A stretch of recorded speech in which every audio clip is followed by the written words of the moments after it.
What's up, cousin? Yeah, it's Holla Be Thy Name, and it's time to react. Get this game. So right here is gonna be an insert or an excerpt. Excuse me. Let's see. As with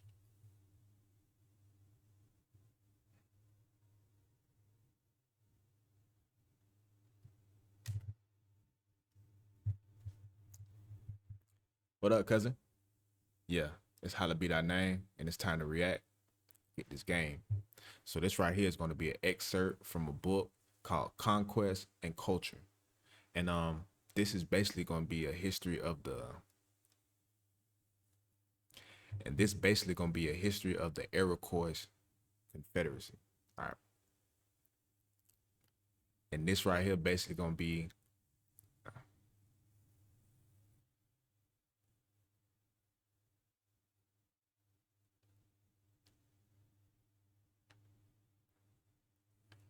And this right here gonna be a deep dive into the history of the Iroquois Confederacy. Uh, let's go ahead and get right into it. We ain't gonna waste too much time.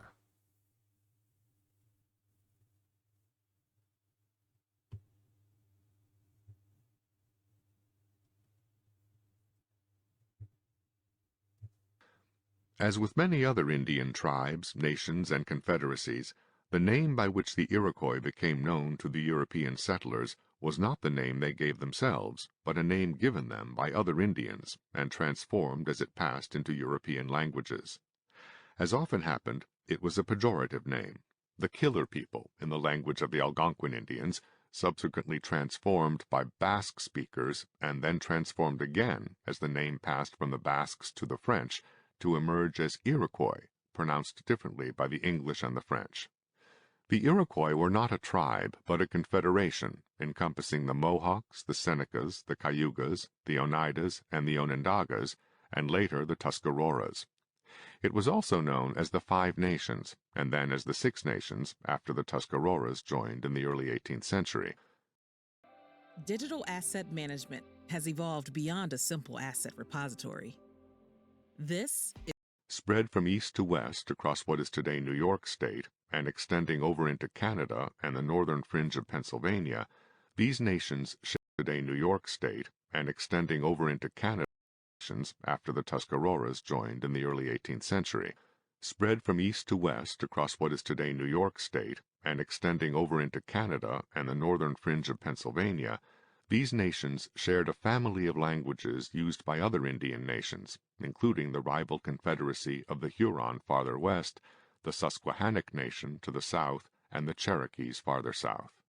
The Iroquois Confederation gradually took shape from a coalescing of villages, and then clusters of villages, into larger and larger political units, sometime between the middle of the 15th century and the early decades of the 16th century.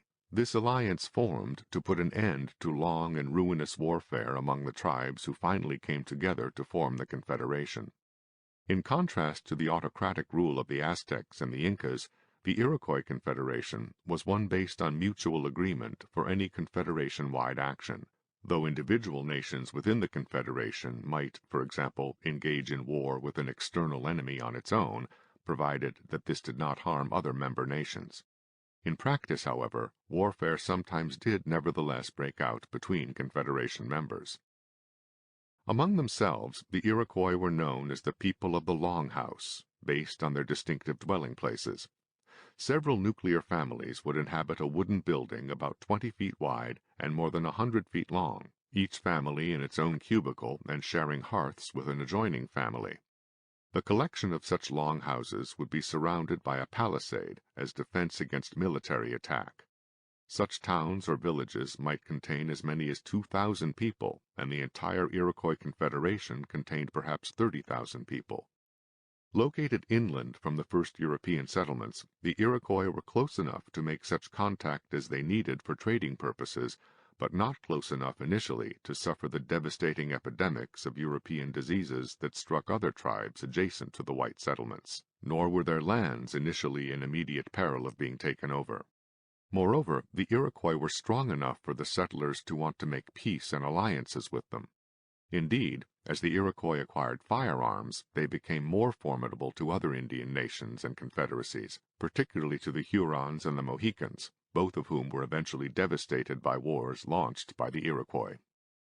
In Iroquois society, as it existed when the white settlers first arrived, the men were hunters and warriors, while the women farmed, performed domestic chores, and made clothing from deerskins. This farming was, as elsewhere, without the benefit of draft animals, and therefore without the animal manure used to maintain fertility in other parts of the world.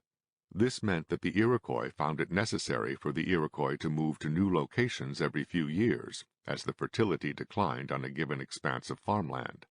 Dependence on deer skins for clothing likewise meant that a modest number of Iroquois required a vast amount of land in which to hunt the deer required to keep themselves clothed. The Mohawks, for example, with an estimated population of less than 8,000 people, controlled an area with more than 75,000 deer, of whom about a third could be culled annually without threatening the herds with extinction. As with the Iroquois Confederacy, so within its constituent nations, and even down to the individual longhouses, consensus was the mode of decision-making. As villages relocated, dissenters could split off to form their own communities, thus avoiding the internal strains of more hierarchical societies. Such social arrangements, as well as dependence on large deer populations and shifting agricultural sites, all required a very large expanse of land to support what would have been a relatively modest number of people by contemporary European standards. Such a way of life was not conducive to urban civilizations, such as those of the Aztecs and Incas, or of Europeans and Asians.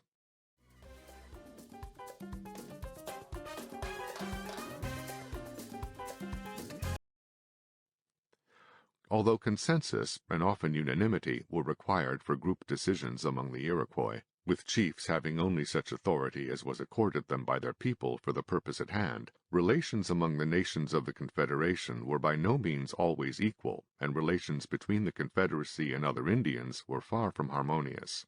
Although equals were called brothers among the Iroquois, the Mohawks, Senecas, Gotta throw this in there. Hey man, that boy don't look like Red Fox, low key. And y'all say we don't come from Native Americans, man. That boy look just like Red Fox. But I digress. and Onondagas were considered elder brothers to the Oneidas, Cayugas, and Tuscaroras. Warfare between the Iroquois and their enemies involved not only the carnage of battle, but also sadistic tortures of captives, which might be prolonged for hours or even days, until death finally ensued. Sometimes ritualized cannibalism was also practiced. However, not all captives were tortured or eaten by any means. It was the men of the opposing tribe who might suffer this fate, as well as enslavement, but women and children were simply taken prisoner and usually absorbed into the conquering tribe. So were many men, depending on the needs for population replacement, especially after large losses due to warfare or to epidemics. However, prisoners brought back to the visitor's village could expect to be forced to run a gauntlet, in which even the women and children of the victorious tribe would beat or stab them. Women who had suffered losses of family members could revenge themselves by torturing captives, or might choose to adopt them instead as replacements.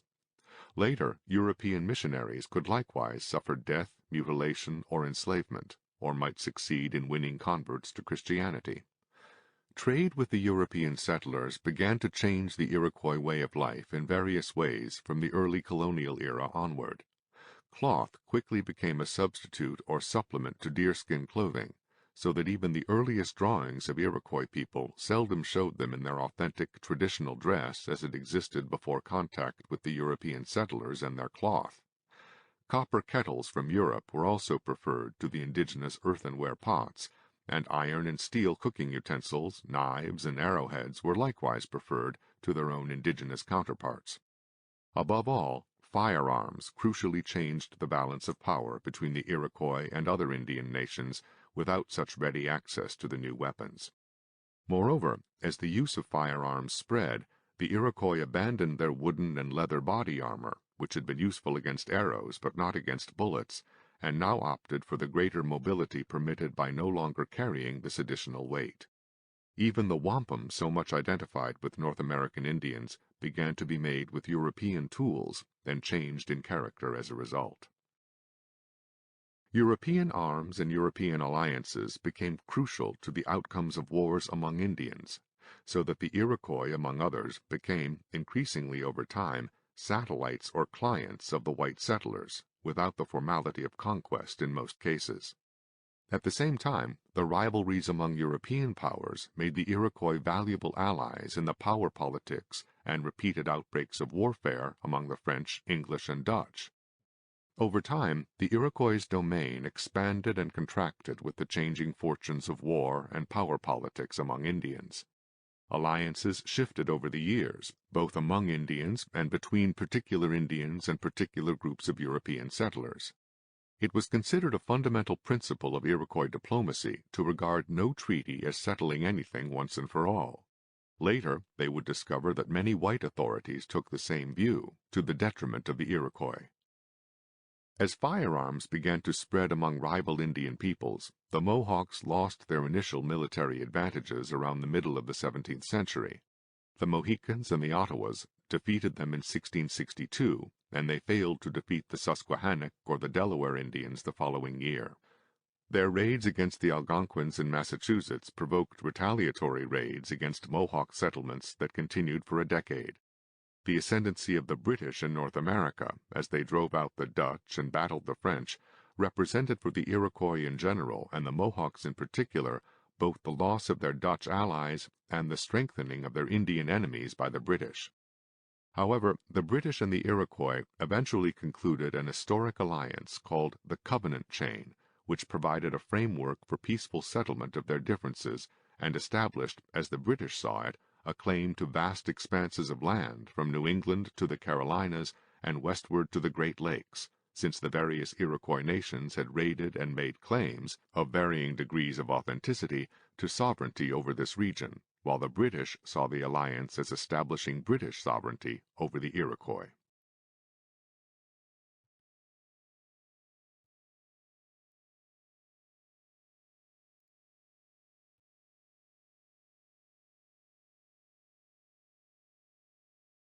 Wow. So it's looking like the Iroquois people basically gave us the foundation for our Confederacy. That's what I'm getting, the gist of what I'm getting from what I just heard. Um, and then as you can see that, man, once guns get involved, man, it seemed that like once those people brought those guns over here, man, things always go left. As soon as guns get involved, things just go left. And the fact that they were eating the people, the men that they conquered, boy, whoa. Like cannibalism, for real. Like, but I know it's the truth. I do believe it. And this is not the first time I heard that. Um, that's crazy, man. Hey, drop your comments down below. Tell me what you think, man. What did you get from this video? That is crazy. Drop your comments down below. Tell me what you think. Hit the like, hit the subscribe button, hit the bell so you're always notified because we're going to be coming with these videos daily, man. Until next time.